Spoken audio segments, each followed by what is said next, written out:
Hi friends, దండాలు.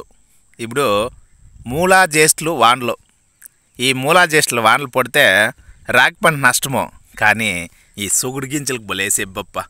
ఈ సొగుడు గింజల చెట్లు చేనుల్లో చూడండి ఎంత బాగా పచ్చగా ఉన్నాయో. ఈ సొగుడు గింజల కాలంలో ఈ సొగుడు గింజలు చూడండి, ఇప్పుడుదా తట్లు పువ్వ పింజ, ఇది పువ్వ ఇది పింజులు.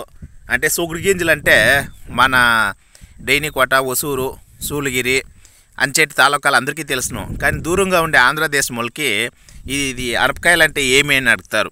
వాళ్ళకి అనపకాయ అంటే గాన సొరకాయని కూడా అనపకాయ అని పిలుస్తారు వాళ్ళు. దానికోసము చిక్కుడు గింజల్లో ఒక రకం ఇది అనపకాయ గింజలు అంటాము. మాకు ఇప్పుడు ఇదే పంట. ఇంక ఈ 3 నెలలు యా ఇంట్లో చూడని ఏం చేరంటే గింజల పులుసే ఉంటుంది.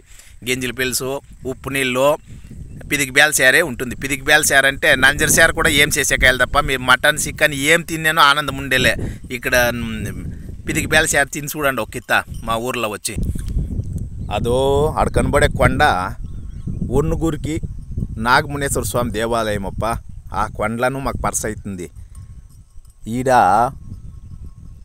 మేఘు మూసుకొనిసింది. ఈడ ఒక కొండ ఉందప్ప, ఒనుగూరు నెంజుండేసిన కొండ, శివనంజేసిన కొండ, శివరాత్రికి ఆడే పర్స్ అయ్యేది. ఇంకా ఈ పక్క తిరిగితే మా ఊరు దగ్గర కూడా మద్నగిరి మునేశ్వర స్వామి కొండ ఉంటుంది. ఇంకా ఈ మొడుకుల ఎద్దుగోపురం కొండ ఉంటుంది, అదే నా పంచటి దుర్గం కొండ. ఇంకా రాండా సొగుడు గింజల గురించి చెప్తాను మీకు. ఈ అనపకాయలు ఇంక ఇప్పుడు ఇంకా సురువైతాయి మాకు. చూడండా, ఇవి ఇప్పుడుదా అనపకాయలు 7 పుట్లు పుచ్చులు ఉంటుంది, మందు కొట్టుకుంటాము. ఇవంతా రాగి చేనులో శనగ చెట్లు పెరికేసి మెట్టుక ఉలులి తింటాము. రాగి చేను కోసుకొని మెట్టుక ఇంకా అనప చెట్లను చూసుకోవాలి భద్రంగా. పొరిగిలిపోయే గంట అనప చెట్ల ಯಾವುದೋ ఒక కాయ 6 కాయ సిక్కినవంతా ఎత్తుకొని పోయి చుట్టాలకంతా ఇచ్చి అమ్ముతాము. అనపకాయలు అంటే అందరికీ బొలే బేమ, ఎవరెవరికి ఇష్టం లేదు చెప్పండి. అనపకాయలు అంటే బొలే ఇష్టము. మీకు అనపకాయల జొత్తలో ఇంకొక నిజం చూపిస్తాను రాండా. దీన్నే మా ఊర్లో కుక్కు తులసి అంటాం. దీని బొలే గొమ్ములు. ఇది మీరు ఏడన్నా చేనులో ఉంటే కూడా పెరుగు చూడండి, బొలే గొమ్ములు ఉంటుంది. మీరు పేటల్లో అందరూ అనపకాయలు తీసుకుంటారు మన ప్రాంతాల్లో. దయచేసి ఈ తులసాకు చేనులో ఉంటుంది, పెరుక్కొని పోయి ఈ తులసాకు ఈ అనపకాయలు ఒక చెట్లో వేసి ఉడికేసి దానికి ఉప్పు వేస్తారంటే, దాని జొతకు 2 శనక్కాయలు కూడా వేసుకుంటారంటే భలే బాగుంటుంది. ఇది ప్రకృతి సిద్ధంగా గమ్మని ఉంటుంది తప్ప ఈ శనక్కాయలు తింటే కూడా ఆరోగ్యంగా ఉంటుంది. కావాలంటే మీరు ఒక పెరుక్కొని పోయి చూడండి. మాకు జనవరి 14 సంకడు పుట్టేది అంటాం కదా, పొంగల్ పండుగ. ఆ సంకడు పుట్టినాడో మాకు ఇక్కడ ఈ ప్రాంతంలో మా డైనికోట, ఒసూరు, సూళగిరి, అంచెట్టి 4 తాలూకాల్లో సంకడు పుట్టినాడో మాకు ఇక్కడ సంక్రాంతి పండుగ మేము చేసేయలేదు. మా సంక్రాంతి పండుగలో అమిటిక సంకడు పుట్టినాక మేము చేసే పోగే ఒక వంట ఏమంటే ఆ పొద్దు రాత్రి అనపకాయలు, శనక్కాయలు, కుక్కు తోలసాకేసి ఉడికేసి రొయ్యి జగిలిపోయిన కూకొని తినేది మా వాడికే. అది ఈ పొద్దుట్లో లేదు, మా తాతలు ముత్తాతల కాలం ఇంకా వచ్చిండే సత్యమో.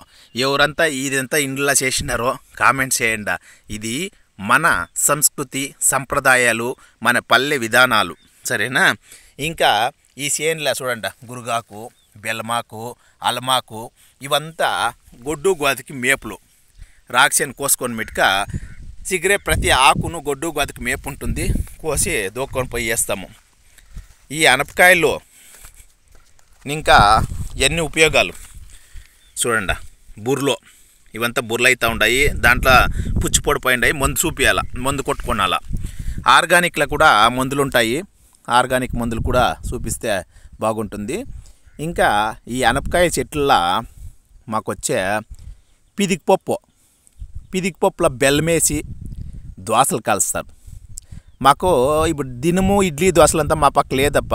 మాకు దోశలు ఇడ్లీలు అంటే ఎప్పుడు తెలిసినా మేము చూస్తూ ఉండింది, ఎవరన్నా చుట్టాలు వస్తే, లేదంటే వస్తాడుకున్నాడు, లేదంటే ఈ అనప గింజల కాలం వచ్చినప్పుడు పిదికి పప్పు చేసి దోశలు కాల్చి ఉడుకుడుగ్గా బెల్లం పిదికి నంచుకొని తింటా ఉండింది.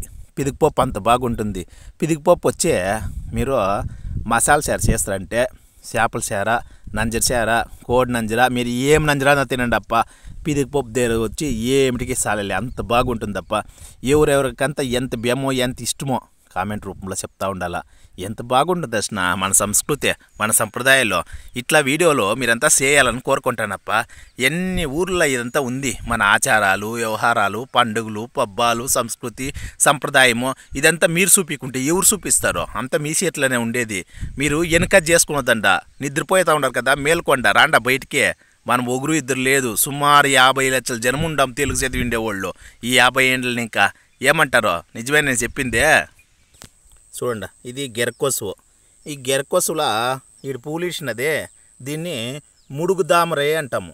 ముడుగుదామర వచ్చే ఆరోగ్యానికి చాలా మంచిదప్ప.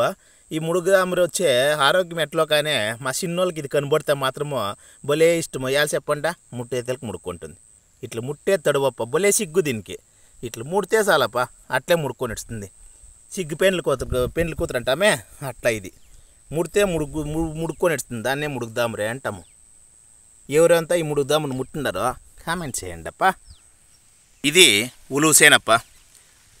ఉలువు సేను వచ్చే శనగ చెట్లు పెరుకొని మెట్టుక ఉలువులు తింటాము. చూడండి ఉలువులో ఇద్దో. ఈ ఉలువు సేనుకు వచ్చే మా పక్క చాలా సామెతలు ఉన్నాయి. ఏమేమి సామెతలు ఉన్నాయంటే కన్నా,